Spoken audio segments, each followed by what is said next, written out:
growth matrix evaluator. So I'm going to show you this tool, and you're going to like this. It's so fun. Big, small, easy, and difficult. Denial. I learned this at Ford. Denial is not a river in Egypt. It was a big saying at Ford. Denial's not, if you're in denial about what's going on, stop procrastinating and start planning. So I'm going to pause for just a moment and put this other projector up on the table, and I'm going to show you how to use this big and easy analysis.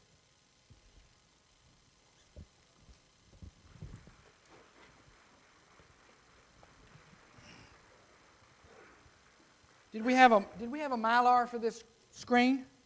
Oh, here it is.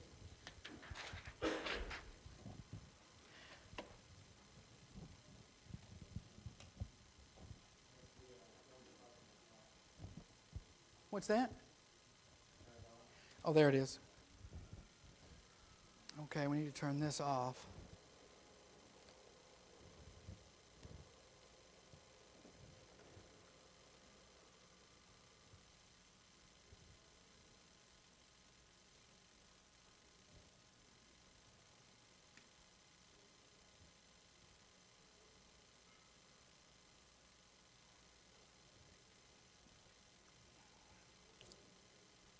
About this tool, I never really thought about using it after I left Ford, and I was meeting with my kids. Oh, it had to be 3 years ago. And Keith said, I asked him, well, what are y'all going to do? I have dinner with him one night a month. I said, what are y'all going to do next month to grow your sales? And Keith said, well, I'm sick of all the auto parts stores selling all the alternators and starters. And we used to sell alternators and starters, and we don't sell anymore. And the reason we don't sell them is because the auto parts stores guarantee them forever. And so we're going to start marketing alternators and starters and guaranteeing them forever so we can compete with the new auto parts stores. And my daughter-in-law said, well, I think we want to expand our website and do more on the web. And then they had a whole list of things they were thinking about. And everybody in the rooms, when you stop and think about it, you've got a lot of things rolling around in your head on how you might increase sales. And it's really important that you come up with some initiatives. You don't just wave your arms in the air and say, well, I think we're going to grow sales next year. Really? How? You have to think about how. And then you're going to have more than one way that you might want to grow sales next year. And so then you've got to analyze, well, which should we do? Typically, what happens is, in absence of any kind of tool or a thought process or someone to help us, what we end up doing is a little bit of everything, and we don't really get the results in any of them that we wanted to get. And so this tool is going to help you analyze which you should be doing first. You can use this tool for any initiative. You can use it to cut your expenses. How would we cut expenses? Or you can use this tool for how will we grow our sales. And everybody's going to be real shy, so I'm going to give us one or two initiatives to show you how the tool works. And then I'm going to ask y'all for some initiatives. And we're going to diagnose them here on the projector. And it's a cool thing, and I like seeing you do it like you could do this process with your salespeople. Okay, guys, how can we grow our sales? Take their ideas. As soon as you train them to think like because you're the owner. From their perspective, they just want you to write more checks. As soon as you get them to think more about how you're thinking, about how to grow, and how we analyze the growth initiatives, then they won't say, oh, another bullcrap mandate from the boss. He thinks we can do, jump tall buildings or whatever. So you get them bought into the plan. So we label the top of this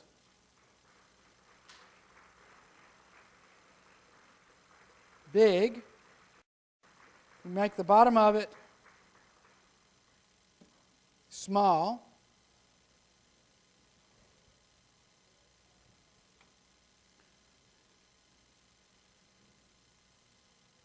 This side we're going to make easy. What do we use on this side? No. Difficult.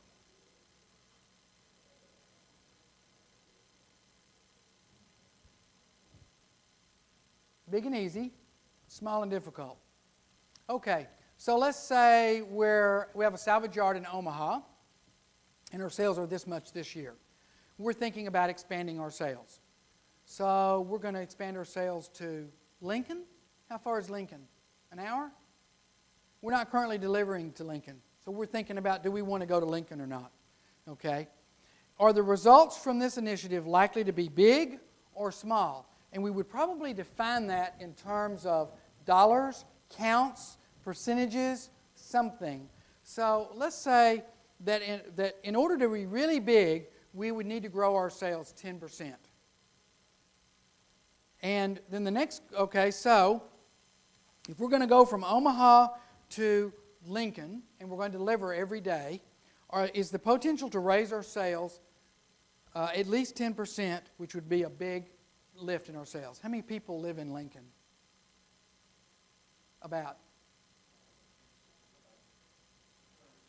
250,000. And is it 500 in Omaha? 500,000?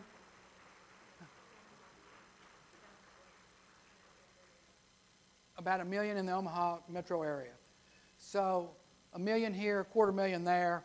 So we'd have how much, I'm thinking about the penetration to go from Omaha to Lincoln and what is the potential to raise the sales. 10% seems, we could do 10% if we pulled it off, if we did a good job of it. So if we think about the results, I'm going to make it here, okay, which is like 8 points of the 10%. Okay, now, is this initiative going to be easy or difficult? Let's think about easy and difficult. Because it's more than just, is it going to be hard? It's about resources. It's about money. It's about marketing. There's a lot of things that go into making this easy or difficult. For instance, if we're going to grow our sales in Lincoln, we don't currently go to Lincoln, how will people know to order from us? It's pretty easy to see that we're going to have to market to the people in Lincoln and let them know that this is available to us, to them. Then we're going to have to buy a truck. We're going to have to write a check for a truck or take on a truck payment. Then we're going to have to hire a driver. Then we're going to have to train the driver. Then we're going to have to go back and train the guy that loads the trucks and routes the deliveries and whatever that means. So it's pretty easy to see that an initiative to grow into Lincoln is not going to be very easy. And in fact, it's going to take quite a bit of money and quite a bit of effort. So difficult would be about as hard as it gets. And maybe that isn't as hard as it gets, but it's pretty darn hard. So I'm going to say it's here on a scale of difficult. It was big on the scale of results. So that's initiative number 1, is growing our sales to Lincoln.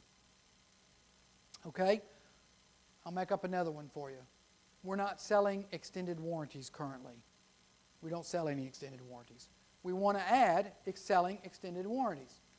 Now, I know in Pinnacle there's a provision for you add 10% to the price for 1 year, 20% for 2 years, and 30% for life. In other systems, you can obviously do those calculations manually, whatever. One of the advantages that I love about selling extended warranties is if something was $100 and we want to sell it with a lifetime warranty, we tell the customer it's $130 and I guarantee it for life. First, that's a pretty powerful statement because who else is the customer going to call that will tell them, I have a part and it's guaranteed for life? Whether they buy the warranty or not, they must think the product must be better or you wouldn't be offering the warranty on it. Now, people are smarter about warranties, extended warranties, than they used to be too, and they know that they're high margin. So they say, well, Pete's has that part for $100. They say, well, I can sell it to you for $120 with a 2-year warranty. Well, we buy a lot of stuff from Pete's. I'll tell you what, I'll guarantee it for 90 days, if that's your standard warranty, or 6 months, and it's $100. So it's a game of numbers. So instead of haggling from the point at which we wanted to sell down to something, we haggle from the higher point with the warranty back down to there. And the game of numbers says you're going to get more sales with the warranties. A lot of them you won't. And people say, well, oh my God, well, what are we going to sell warranties on? We sell them on everything. Well, what do you mean you sell them on everything? We sell them on everything. We sell them on air conditioning compressors. We sell them on engines, axles, taillights, wheels. What do you mean you sell them on wheels? You can't sell a lifetime warranty on a wheel. I'm talking to a customer on the phone. Well, why are you buying a wheel? Well, because my daughter hit a curb. If she hits another curb, bring the wheel back. We're going to give you another one. Oh, okay. And what are the chances that she's going to hit that wheel again? And I know that people are going to say, well, it snows up here a lot, Ron, and they hit curbs a lot. Okay, I didn't just come in off a watermelon truck. I know what you're going to say. But understand how many wheels, we're going to sell a lot of wheels with warranties. And when you figure all the extra revenue, yep, we're going to get some back. Not very many. How many people will even know they have the warranty? How many times will they be able to take it off the car and say, oh my God, we're supposed to get a free one? How many times will they keep the car long enough to get the warranty? I mean, there are so many factors here. It's easy to see that we're going to sell some warranties. Again, we defined big and small. Big was a 10% lift in sales. Is it feasible that we could increase our sales 10% by selling warranties? And the answer is clearly yes. Everybody that's done it and done it right has achieved that or more. So, but I'll back off a little. I'm going to put the dot in the same place, right here. Now, how hard is this going to be? How much capital do we have to spend? Nothing. What else do we have to do? We have to train the salespeople.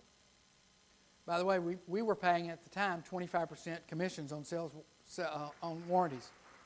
So when a guy sells an engine for it was supposed to be $500. He got $650 for it. He got 30% more. He guaranteed it forever, and you're going to give him 25% of that. You think he might be motivated by 25% of $150 on this week's check? I mean, it's pretty easy to see he's motivated. And I know Roger Fugere is one of my favorite people in Canada. He held a champagne party for the salespeople to announce the initiative that we were going to sell warranties. It's all upside. I would consider doing it at the same time I was putting them on commission if they weren't already on commission. Because you're going to hit them with the 2x4 and then you're going to stand them back up and say, okay, here's how you're going to make more money. And they're going to love it. They're going to make more money. So all we have to do is train the salespeople. It can't be too expensive. And what are the downsides? The downsides are we won't sell any warranties and we'll have what we always had. We didn't lose anything. It didn't cost us any money. So on the scale of difficult to easy, now I'm not going to say it's really easy to train salespeople, but this is not rocket science, what I just outlined. So I'm going to put it here. So the potential is here. This is potential. This is initiative number 2, and it's selling extended warranties. Okay? Y'all's turn. Somebody give me an initiative. Something you're thinking about doing. It's not a big secret. We all know about it. Come on, don't make me come up with another one. Somebody's got an idea. Okay, so how about we're buying at 5 auctions now in the state or in the close region, and we're going to expand buying to Texas. We haven't been buying any cars in Texas. Okay? So we're trying to decrease the price that we're paying for salvage, or we're trying to keep it the same but get more of the right cars, or we're trying to buy more cars than we used to buy because we've projected that we're going to grow and we need more cars to grow, because remember, we buy sales, not cars. So we're going to buy more cars and we're going to have to work more auctions, so we're going to Texas to do it. And we're going to work 5 auctions in the North Texas area. We're not going to go all the way to Houston. Okay, can we lift our sales by 10% buying more cars? Or can we lift our sales 10% by buying better cars with the same money? Or can we lift our sales by turning our cash quicker? The answer to all those questions is pretty obvious, I think. If you had more cars to look at, to bid on, the chances you're going to raise your sales are good. So but I won't go all the way to the top. I'll go right here again. Okay, how difficult is this going to be? Oh, holy crap. This is not going to be easy. Now, we do have computerized tools. Maybe our guy's already using the computerized tools. Maybe he's already looking at the cars and leaving the bid on, what's Copart's system called? VP something, VR2, VB2, which is how most of the people are working the auctions. They're leaving bids. And by the way, did you know that if you go to the Copart screen and or IEA screen, you can sort the cars by the current bids, and if you click on the top, it'll bring all the cheap ones to the top and all the expensive ones to the bottom, and vice versa. you'll be amazed what you find at the bottom. You'll be amazed at the 2003 Honda that nobody's bid on yet. And so you can put a lowball bid in there on a 2003 Honda by just clicking on the column and seeing all the cheap cars at the bottom instead of the top. So, but we're going to have to teach him how to buy cars better. Now, if we're trying to buy more cars, we need money. But if we're just trying to buy, let's assume we're not trying to buy more cars. We're just trying to buy the right cars. Because we're sick of having the same cars to look at every week. The cars up here have more rust on them. Cars we're going to get from Texas aren't going to have rust on them. So that's going to be a plus for our customers. We'll get more body parts. Now we're going to have to figure out how to get the cars from there to here. And oddly enough, that's not as complicated as you might think. Most of the recyclers are using computerized systems with backhaulers. So there's these systems out there that you can go and say, I need 5 cars hauled from Dallas. 5 people will bid on it. In 2 hours, you'll have somebody signed up to go get the cars. And/or there'll be people that are already hauling cars this way from that neck of the woods because you notice the truck's unloading at your competitor's place. And so you just call them and say, oh yeah, I can put my cars on the trailer with Lenny's cars. So the hauling isn't the end of the world, but it's not the easiest either. So it's not easy, but it's not horrifically difficult either. So I'm going to put it here. So here's our chance to raise our sales, and here's how difficult it's going to be. This is initiative number 3, to buy cars. Okay, y'all's turn again. I don't want to have to keep coming up with them. I've never been somewhere where somebody wouldn't give me something that they want to do. Raise your hand and give me an initiative. They had an initiative, I don't tell it. Selling parts on the internet. Okay. So we're going to think about selling more. We're not selling any parts on the internet. Don't have a website. Don't get emails. Don't do anything. Don't sell any parts on the internet. Sorry, your secret's out. Okay. How hard is the likelihood that we could increase our sales 10% by selling on the internet? Good. That's a no-brainer. Okay. We're not going to have to discuss this very often. Is it going to be difficult or easy? Well, depending on how you do it, obviously. If you're going to put up a website and you don't have one, it's going to take you more than a moment to do that. And it's going to take some money. The easiest thing to do, though, assuming you have computerized inventories, is make sure they're going to CarPart and they're being put in their inventories. And the day you turn it on, you will get emails. The same day you turn it on. No doubt, positively, beyond the shadow of a doubt, you will get emails. Depending on how you filter it, you're going to say, holy crap, I got 600 emails. Because you're going to want to filter it for the kind of product that you want to sell.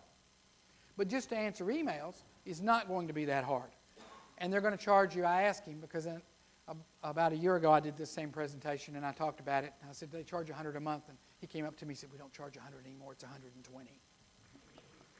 So I asked him today. He said it's $100 a quarter. It's $125 a month. So we know, and by the way, this really is the top. This one actually blows the top off the top. Because if you're not currently selling on the internet, and you're going to expand your market to the world, you are for sure going to increase your sales more than 10% if you do it even halfway close to right. Okay? So is it going to be difficult or easy? On the scale of doing it with email, it's pretty easy, I think. On the scale, and I would say it's on this side of the middle line. But if you're going to have to put up a website, it's on this side. Because then you're going to have to figure out how the website works and how you're going to attract the traffic. And it's also on this side. On this side, you can make the change by spending $125 a month. On this side of the chart, you're going to have to put up a website, which is going to cost you $2,500 right out of the chute to do it right. So let's assume it's email only. So it's fairly easy. It's not completely easy. And I'm guessing that you're not doing business on the internet right now because you don't have a lot of employees that are highly computer literate, or your product doesn't necessarily match that initiative. And I can remember in the early days, we would sell like 92 Honda engines to people in New York for $350. Every auto wrecker in the United States had them in New York for $500, but they ordered them from me because they found me first because of my marketing. So you'd be surprised what people will order from you just because they found you on the internet. You happen to be there. So I won't make it completely easy, so it's here. This is initiative number 4, which is selling on the internet. And I'm drawing this and numbering them so y'all can number the initiatives and make a little copy of this drawing on your notes if you like. Y'all's turn again. Somebody give me an initiative. Make it stupid. I don't care. Make me look stupid. I'll work it for you. Charging for deliveries. Okay, I like it. Is the opportunity to increase our sales 10% by charging for deliveries? I think the answer is clearly no. First, we don't deliver everything. And by the way, that could be an initiative where we're only going to charge for deliveries because we're going to Lincoln, so we're only going to charge in Lincoln. We're not going to charge for the locals. But let's assume it's charging for everything. Could be the same initiative for adding an environmental fee on every invoice. Kind of the same thing. So where is the increase in sales likely to be? It's likely to be more towards small than big. Would right here be okay for now? That's our potential results if we charge for deliveries. Now, is this going to be difficult or easy? It's easy enough to just add $6 on the invoice. There's no problem. I'm going to tell you that I don't think it's easy at all because I think you're going to have some fist fights on the phone. I think the customers are going to come unglued on you. And I think the potential for the customers to stop buying from you as a result of it is fairly high unless you're the only guy in town with the product. And arguably, the small increase in sales, remember this is big increase, small increase, or this could actually be headed towards a reduction in sales. I'm going to tell you that I think your sales could go down as a result of that, but let's assume that the customers will pay it. Some of them. Is it fair to say all of them will not want to pay for deliveries? Only some of them will be willing. Some of them won't notice it, okay? But by the way, now you're going to have to train the salespeople on what do you tell the customer when he calls in and he's pissed off because he found $6 on his invoice. That's not going to. You're going to have to give the customer a word track. I mean, the salesperson a word track on what he tells the customer. And then you're going to have to make a heartfelt decision about whether or not you want to tell him in advance. Because if you tell them in advance that you're going to charge them for the delivery, now the word track gets even more complicated. So I don't think it's easy at all.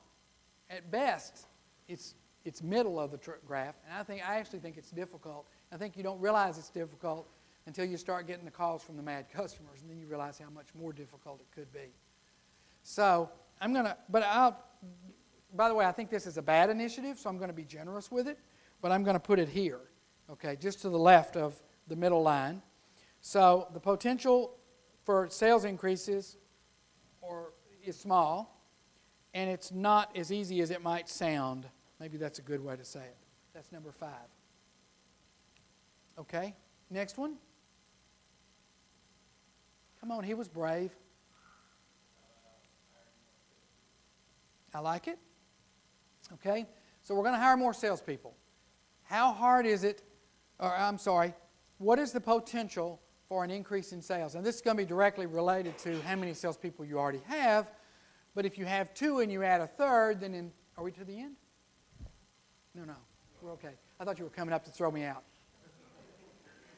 So the salespeople, to hire another salesperson, if we have 2 salespeople and we're going to add a third one, then in theory, once we've got him fully trained, we should be able to increase our sales 30%. If we have 5 salespeople and we're going to add 6, then our sales are going to increase 20%. But it's pretty easy to see that it could be a 10% lift if we can get a good salesperson. Is it hard to get a good salesperson? Fairly hard. I'm sorry? Yeah, he's got to have something to sell. Yeah, and we hadn't got to the difficult part. Well, actually, we are. We're talking about how hard it is to hire the right person. But it is hard to hire the right person, and yet, we've hired people that sold shoes, and they did really well. Some people say, oh, he's got to come from another salvage yard. I don't believe that. I'm sorry, I just don't believe that anymore. Maybe it used to be the case. But in any case, let's agree it's not real easy to hire one. Now, so the potential lift in sales, I think, is all the way at the top. So it's at the big. That's a 10% lift. Okay? Now, if we add another salesperson, are we going to do more deliveries? Are we going to do more processing? And are we going to have to buy more cars? The answer is yes to all of them. And you're going to have to think about what that means. If you're currently doing 100 deliveries and you're going to have a 20% lift in sales, then you're going to need to do 120. That probably means one more truck. Something like that, whatever it means. And so the potential lift is big. Where does it rank from the middle? Let's assume it's not easy, okay? Is that okay? Who gave me this? You did, okay. We can assume it's not easy. How far do you want me to go towards difficult? Halfway, all the way, a third of the way? Halfway. He said here, and I'm going to put it here. Of course, you're talking to a guy, we had 160 at Greenleaf, 160 salespeople. And this is number 6. I am a believer. My story last month was how you should always be hiring salespeople. Always. If you wait till you need a salesperson to hire one, you're never going to do as well as you could. The single biggest piece to growing sales is hiring salespeople. And the way you hire salespeople is to always be hiring. Because if you're always hiring, you'll get the call from Pete, who's at your competitor, who's pissed off because they did something to him, and he wants to come to you. And because you're always hiring, he knows that. And you'll get applications. Every now and then you'll get somebody that just moved into the area from California, and they did something, and they've got an absolutely glowing resume. You'll also get chances to hire people paying a whole lot less money than you normally pay because you happen to be hiring and they happen to be looking. And if you wait until you're actually needing somebody to hire somebody, your choices are going to be very limited. So I'm an advocate of hiring more salespeople to grow sales. As a matter of fact, I always said the reason we got so big was because we paid more than everybody else. We were always hiring. We had really good processes. The salespeople could count on the cars coming and the parts going out and so on and so on. And as a result, nobody could hire my salespeople because we had the best salespeople. The other thing we did, and it's one of my dirty little tricks, was when a salesperson would come to me and he was really good and he was working somewhere else, I would offer him a signing bonus. And sometimes the signing bonus might be pretty large. Call it $10,000. Okay? Who has a salesperson that doesn't live week to week? Every salesperson on your staff lives week to week. They always live beyond their means. The best salespeople are prima donnas. They're hard to manage. And so they had never seen $10,000 in one pile. So if I offer them a salary or commission that's commensurate to what they're already making, plus a $10,000 signing bonus, and by the way, I don't give the signing bonus on the day they sign up. I give them like $2,000 the day they sign up, and I give them $4,000 in 30 days, and I give them $4,000 more in 60 or 90 days. So they don't get the bonus if they don't stay 90 days. But they can still count on it. It's $10,000.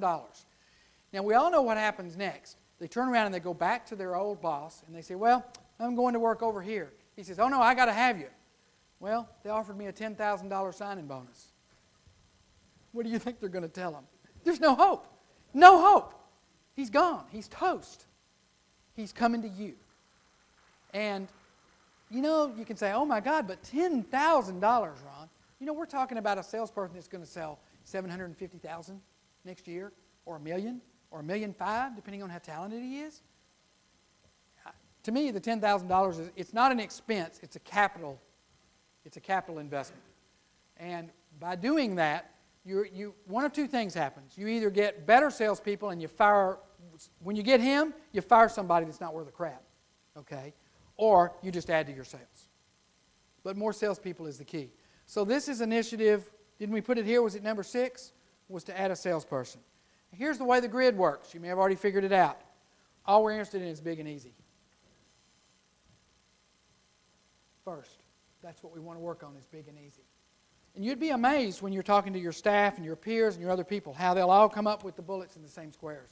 They'll all say, well, you know, it's a little easier than harder, or it's a little smaller than bigger, but everybody will kind of agree. It's pretty unusual for somebody to say it's really easy and somebody else to say it's really hard. Everybody has the same concerns. Now, if we'd have been having this meeting with our employees and we were talking about how we might do things, then now all of a sudden we get them very focused on number 2 and number 4, and they agreed to it. They sat in the meeting. They gave their input. They feel like part of the process. It's not just something stupid that came from the boss. So we do 2 and 4 first. We're never going to do number 5 because it's difficult and it's small. We're never going to do it. if we get number 2 and we get number 4 done, we're going to move over here to number 3 and number 6. We might make it to number 1.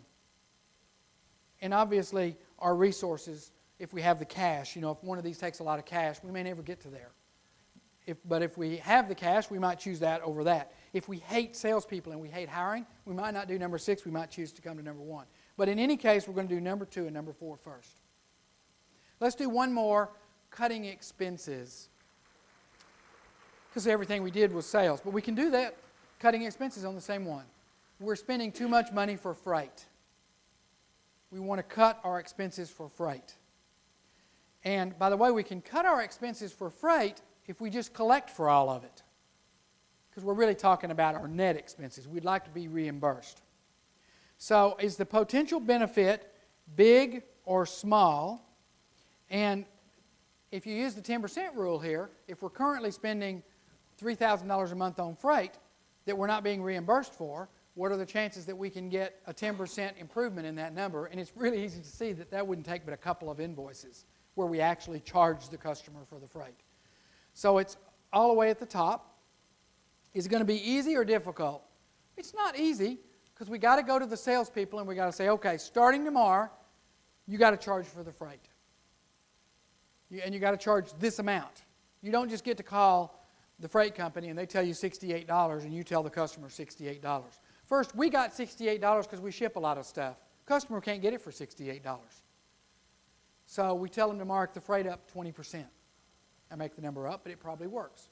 So instead of $68, we're going to charge the customer $80. If we overcharge 20% on everything, then that one shipment that gets weighed, that they came back and billed us for the difference in weight, and the 3 parts that came back that we had to pay freight on that we didn't get any money for, the 20% will help us, give us the lift.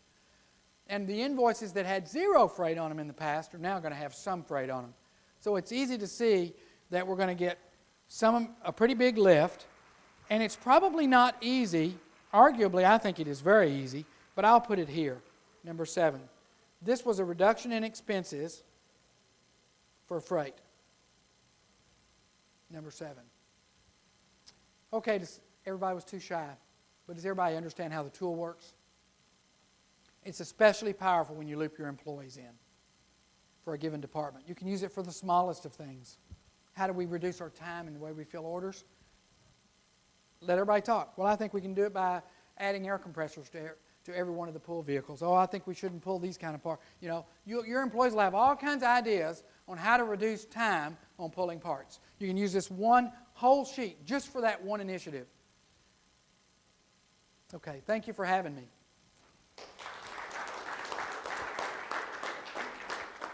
Oh, we're going to have a drawing. Oh, we should have got somebody to bring us a bowl. Do they trust you? Okay. Do they trust you? I don't know. Pull 4 of them out. Did anybody not give us one in the first meeting that wants to give us one now? Okay.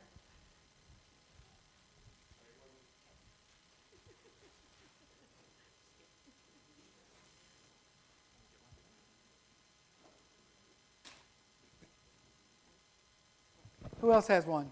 They didn't give us one in the first meeting.